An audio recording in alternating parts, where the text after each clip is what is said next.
শীতের মরশুম শেষের দিকে এইভাবে বেগুন ভর্তা তৈরি করে খান। প্যানে সাদা তেল গরম হয়ে গেছে, বেগুনে লবণ দিয়ে দিয়েছি, টমেটো, রসুন, পেঁয়াজ কুচি,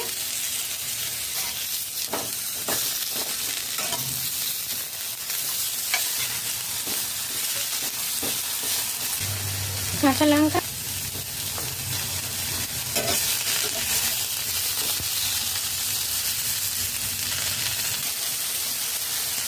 ভাজা হয়ে গেছে। সব উপকরণ দিয়ে ভালো করে মেখে নেব। পেঁয়াজ, ধনেপাতা কুচি, শুকনো লঙ্কা, কাঁচা সর্ষের তেল ভালো করে মাখিয়ে নেব। লবণ, লঙ্কা লবণ আপনাদের স্বাদ মতো দেবেন। তৈরি হয়ে গেছে বেগুন ভর্তা।